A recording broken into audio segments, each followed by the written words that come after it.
पंढरपूर येथे विठ्ठलाच्या आषाढी सोहळ्यासाठी लाखो भाविक दाखल झाले आहेत आणि हे भाविक आता विठ्ठलाचे दर्शन घेण्यासाठी दर्शन रांगेमध्ये उभे असल्याचे आपण पाहिले आहे। हे सध्याचे दृश्य आहे ते आज 22 जुलै रोजी दुपारचे दृश्य आहे आणि दर्शन रांग सध्या गोपाळपूरपासून इंजिनिअरिंग कॉलेजकडे जात असल्याचे आपण पाहिले आहे आणि सध्या या दर्शन रांगेमध्ये राम भरोसे भाविक आपल्या स्वतःच्या जबाबदारीवरती या दर्शन रांगेमध्ये उभे राहत असल्याचे आपण पाहिले आहे। म्हणजे येथे कोणत्याही प्रकारची सुरक्षा व्यवस्था सुरक्षा यंत्रणा नाही, त्यामुळे नागरिक हे स्वतःच्या जीवावरती आता या रांगेमध्ये उभे राहत असल्याचे आपण पाहिले आहे।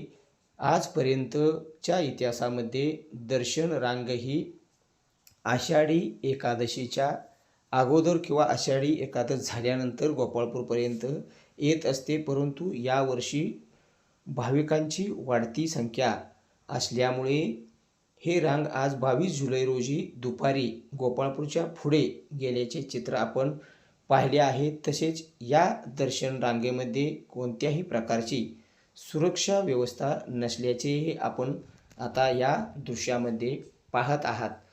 तसेच प्रशासनाकडून मोठ्या प्रमाणात भाविकांच्या सुविधा केल्याचा दावा केला जात आहे, परंतु काही पत्रा शेडमध्ये मात्र भाविकांना पिण्याचे पाणी देखील नसल्याचे आपण पाहत आहोत। सध्या हे दृश्य आहे ते रिद्धी सिद्धी दर्शन मंडप क्रमांक 16 येथील आहे आणि येथे जे पाण्याचे जार आहेत ते मोकळे पडल्याचे आपण पाहिले आहे।